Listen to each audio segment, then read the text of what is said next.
Hola amigos, soy yo de nuevo. Hace poco subí un video incursionando por ahí con el ASMR. Fue una experiencia que me gustó mucho. Igual y si lo puedes checar y opinar estaría muy bien. Pero hoy por lo pronto vuelvo a lo que es lo mío. Te traigo un video de otro asesino serial. En esta ocasión vamos a hablar de un asesino serial que paralizó a todo Brasil por allá de 1998. Que además se dice que jamás se va a rehabilitar, y lo interesante de esta situación es que él queda libre en 8 años. Francisco de Asís Pereira nace el 29 de noviembre de 1967 en Sao Paulo, la ciudad más grande de Brasil. Fuera del caso concreto o lo que tú pudieras llegar a ver en los documentales, que por cierto están en portugués, así que hacer este video requirió un pequeño esfuerzo extra de tratar de ver los documentales en portugués, y pues bueno, algunos tenían subtítulos en inglés, pero fuera de eso se decían un par de cosas ahí extras de Francisco de Asís.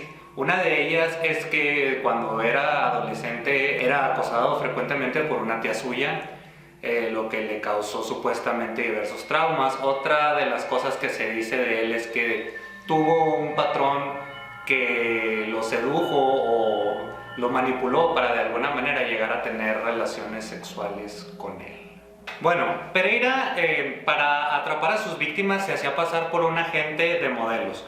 Él llegaba y abordaba a sus víctimas en la estación del tren y ahí las manipulaba diciéndoles que oye, sabes que yo soy fotógrafo, te puedo tomar unas fotos y yo te puedo proyectar porque creo que eres muy bonita y entonces yo te puedo hacer modelo. Ese era el modus operandi de Pereira. Modus operandi. Ok, continuamos. Pereira en realidad se desempeñaba como un mensajero en una empresa de mensajería. Cabe mencionar que Pereira también era un excelente patinador, y voy a tratar de conseguir los videos, y si los conseguí te los estoy dejando en este momento en pantalla. Estos videos fueron clave para la policía, puesto que pudieron examinar desde un video con una pésima calidad más o menos los dientes de Pereira. Pero bueno, al momento de que Pereira fue detenido, se dice que Pereira ya estaba entrando en una fase de canibalismo. Como dije al principio del video, llegar a Pereira fue muy difícil. Paralizó a todo Brasil durante unos meses.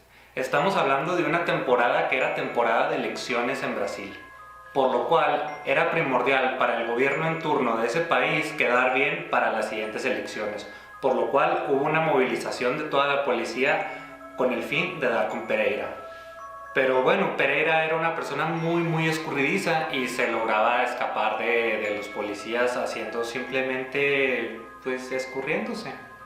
Solo que este caso en particular lo escogí y quise hablar de él porque la manera en la que actuó la policía de Brasil o la policía civil de Brasil para dar con Pereira fue literalmente súper chingona. Fueron un montón de pistas que se fueron uniendo y al final encajaron todas perfectamente. Así que hay que empezar por la primera pista que llevó a la Policía Civil de Brasil a dar con Pereira. Lamentablemente, el 3 de julio de 1998 se encontró en el Parque Nacional de Sao Paulo el cadáver de Selma Ferreira, una joven que tenía muchas intenciones de estudiar la universidad, pero sus planes se vieron truncados gracias a que un agente falso de modelaje llegó a su vida. Selma desapareció el 3 de julio y fue el mismo 3 de julio el día que fue encontrada muerta en el parque. La situación en la que Selma fue encontrada fue el primer indicio de cómo llegar a dar con Pereira. La encontraron desnuda con signos de violación y había sido brutalmente golpeada. Al momento de hacerle la necropsia, se dieron cuenta de que Selma primero había sido asesinada y posteriormente había sido violada. Hay que resaltar esta parte muy importante, ya que el cuerpo de Selma se encontró con varias mordidas alrededor de su cuerpo. Situación que fue sumamente importante, ya que fue el primer indicio para dar con Pereira.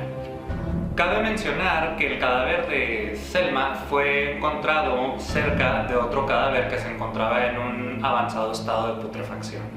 Otro de los datos curiosos extra es que se dice que Selma le había hablado a su novio justamente ese día, el 3 de julio, para informarle que no iba a poder ir a ver el juego de la Mundial del Fútbol. Lamentablemente, pues Selma no llegó a la cita del partido porque se quería ir directamente a su casa y pues fue finalmente su padre quien tuvo que reconocer el cadáver. Habiendo visto las mordidas en el cuerpo de Selma, la policía se acordó, les llegó el flachazo, se dieron cuenta de que en ese parque habían ocurrido un par de homicidios o unos cuantos homicidios, pero tuvieron que regresar en sus carpetas y checar esos homicidios en particular.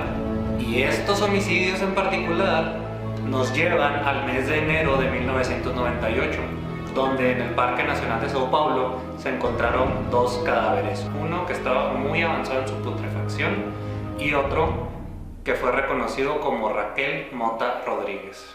Raquel era una chica ambiciosa de 23 años que quería ganar dinero para ayudar a su familia ya que era de escasos recursos.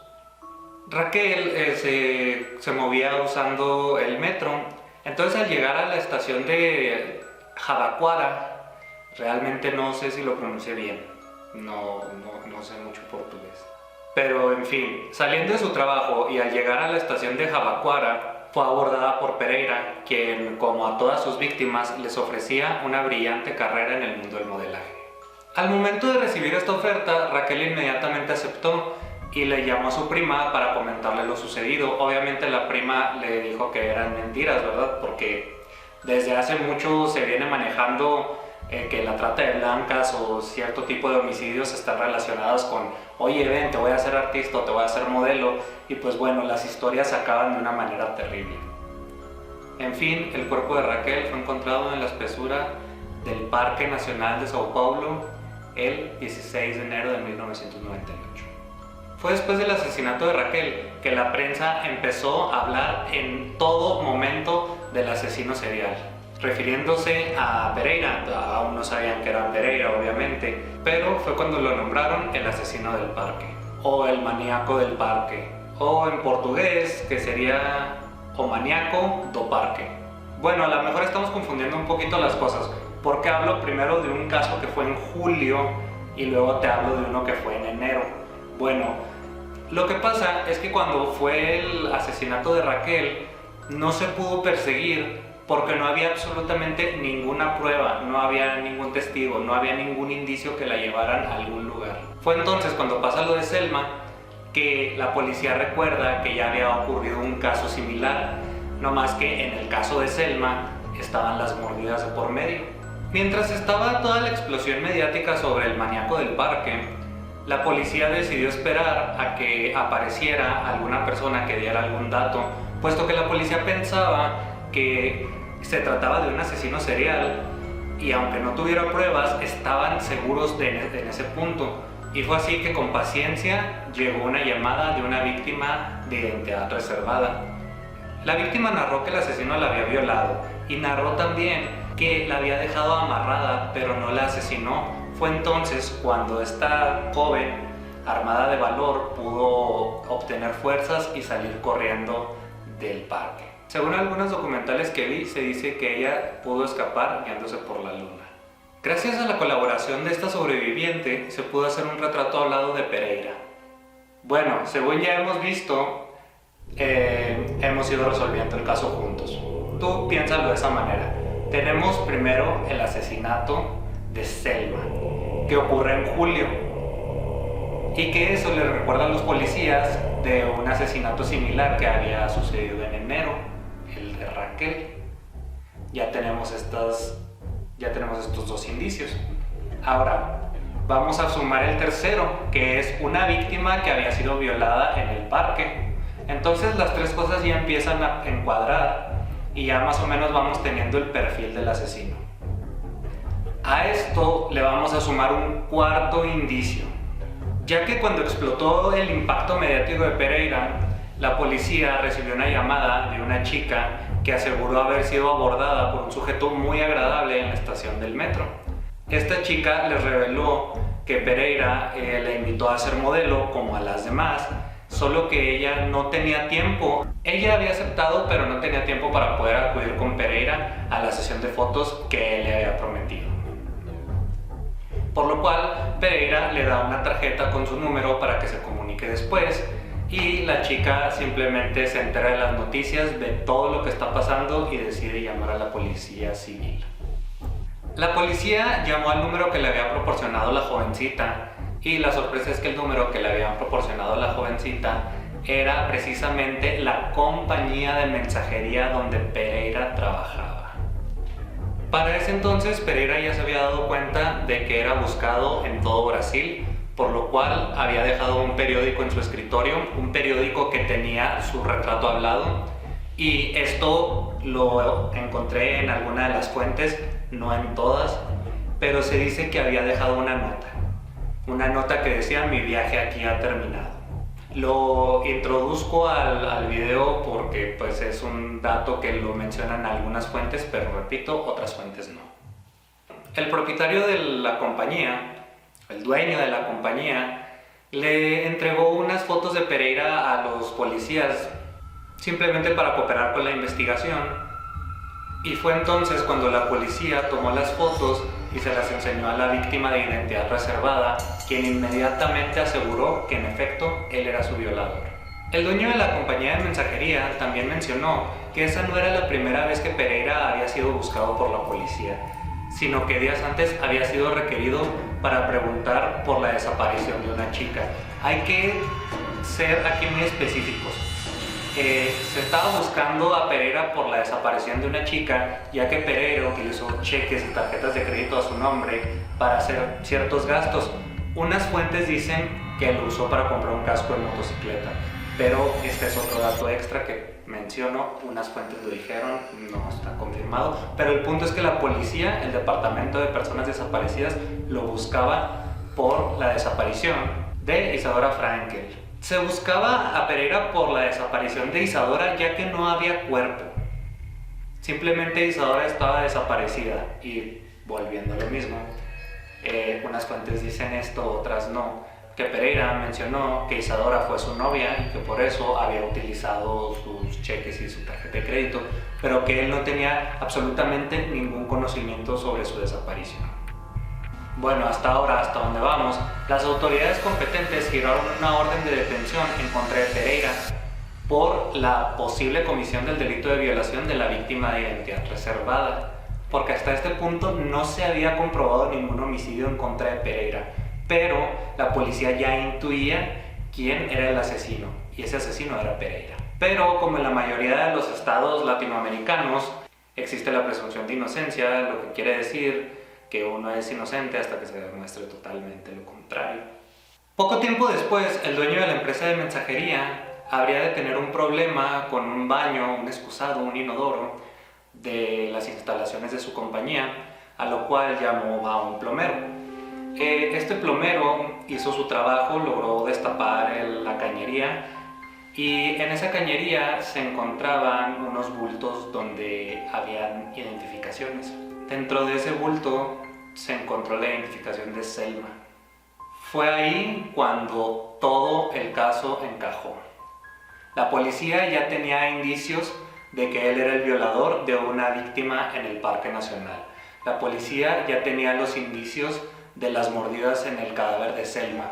Y la policía ya tenía las identificaciones de Selma que se ubicaban en el excusado, en la cañería de la compañía donde trabajaba Francisco de Asís Pereira. Volviendo al principio, mencioné que toda la policía se movilizó a fin de encontrar a Pereira. ¿Por qué?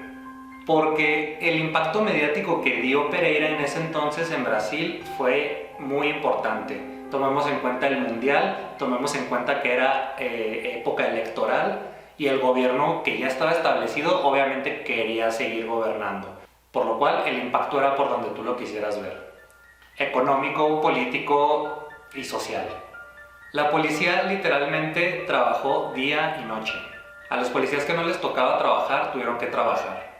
Y fue gracias a esta gran movilización que Pereira fue arrestado el 4 de agosto de 1998 en Río Grande do Sul, después de que un pescador con el que Pereira fortuitamente se encontró lo reconociera después de ver su foto en el periódico, a lo cual inmediatamente llamó a la policía.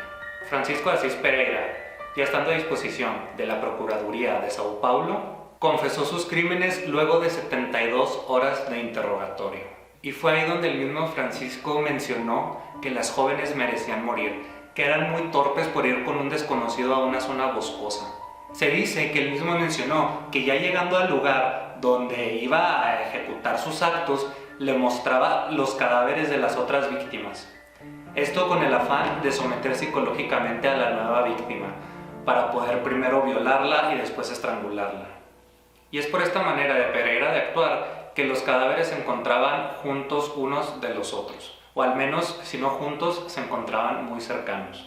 Luego de la confesión de Pereira, ya se contaba con la identificación de 8 cadáveres, pero faltaba Isadora Frankel. El maníaco del parque, o maníaco do parque, llevó voluntariamente a los oficiales de policía al lugar donde se encontraba el cadáver de Isadora. En este acto fue acompañado por psicólogos y psiquiatras, en el cual en algunas fuentes se menciona que los psiquiatras observaron en Pereira cierto comportamiento, que al momento de entrar en la zona boscosa él se sentía y se veía diferente, se veía como un depredador en su hábitat. Luego de que le enseñara los restos de Isadora a la policía, Pereira comentó que cada vez volvía a besar el cadáver de Isadora hasta que éste entró en estado de putrefacción. Entonces se dice que Francisco de Asís Pereira regresaba todos los días a besar y a tocar el cadáver, hasta que éste se empezó a descomponer, por lo que tuvo que dejar de realizar sus actos sexuales con él. Una vez que la policía lo había ido a buscar por la desaparición de Isadora, Francisco inmediatamente volvió al lugar donde estaba el cadáver de Isadora y quemó los restos. Obviamente esto fue antes de que hubiera sido arrestado. Y pues por último se habló de una 10ª víctima, de nombre Rosilda Franca de Oliveira, de la cual Pereira confesó su asesinato sin más ni más. No hay muchos detalles acerca de esa situación. Pues Pereira se convirtió en una celebridad. Tiene el récord de haber recibido más cartas de todos los presos de Brasil. Una de las fuentes que consulté revelaba que Pereira se había llegado a casar con una de sus admiradoras, pero que habían terminado la relación, puesto que Pereira tenía unos trastornos muy curiosos, lo que obviamente hizo inevitable una ruptura. Pereira hoy en día es un hombre de Dios. Se dice que está totalmente rehabilitado, pero los psiquiatras que lo analizan dicen que el mal de Pereira no es reversible. Pereira siempre va a ser el monstruo que es. Lo curioso aquí, o lo terrorífico aquí, es que Pereira sale en 8 años de prisión. En el 2028 Pereira debe de estar libre. Y bueno, pues eso fue todo por mi parte con este asesino serial. Batallé un poquito para expresarme y espero haberme expresado de la manera más correcta, porque las pistas eran, unas se encontraron después, unas antes, y en fin, el orden cronológico estaba un poco complicado, pero espero y me pudieran entender, y espero yo haberme podido dar a entender. Otra cosa que quiero mencionar es que batallé para hacer este video porque de verdad hace muchísimo calor. Tuve que cortar el video un par de veces porque de verdad no soportaba la temperatura que hay en esta habitación. Y podrías preguntarte que por qué no prendí el aire acondicionado. El problema es que el aire acondicionado está muy cerca de esta habitación y hace mucho ruido, y ese ruido se refleja en el audio del video. Pero bueno, pues eso fue todo por mi parte. Si te gustó el video, espero que te suscribas, ya que me gusta hacer este tipo de material, puesto que, por ejemplo, en este caso, en el caso de Pereira, la información estaba en su mayoría en portugués. Batallé para dar con información, otra información se encontraba en inglés, y pues más o menos encontraba las fuentes en portugués, encontraba las fuentes en inglés, y más o menos juntando las dos pude hacer el caso en español. Y pues te lo traigo para ti con mucho gusto. Espero verlos pronto Y si tienes alguna sugerencia de algún asesino serial que sea del tipo de Pereira, y no me refiero a lo que hacía Pereira, sino que sea de difícil investigación, que por ejemplo sea de China y todos los documentos estén en chino, o que sea de Rusia y que los documentos por su mayoría estén en inglés o en ruso, me lo haga saber, puesto que pues, tengo poquita experiencia haciendo esto, ya que cuando hice el video de Yan Qinghai, las fuentes estaban en inglés. Cuando hice el video de Mikhail Popkov, las fuentes estaban en inglés y en ruso. Ahora con el maníaco del parque, la mayoría de la información en portugués y en inglés. Entonces es un bonito ejercicio, pero pues sí, te espero que me lo sugieras. Y si te gustó el video, por favor dale like y comenta lo que quieras comentar, si te gustó, si no te gustó, pero comenta. Al fin y al cabo la crítica es la que va a ir construyendo el canal, y si tú comentas puedes decirme cualquier cosa, te gustó, no te gustó, hice algo bien, hice algo mal, o dije un dato que no era cierto. A lo mejor tú conoces más del caso y puedes decirme, ¿sabes qué? Te equivocaste en esta parte, o ¿sabes qué? Las partes que dijiste de cierta fuente en realidad sí son verdad. Si tuvo una novia, o por ejemplo que sí era acosado sexualmente por su tía, ese tipo de cosas serviría mucho que las dejes en la caja de comentarios. Nos vemos próximamente en otro video. Francisco de Asís Pereira, ya estando a disposición de la Procuraduría.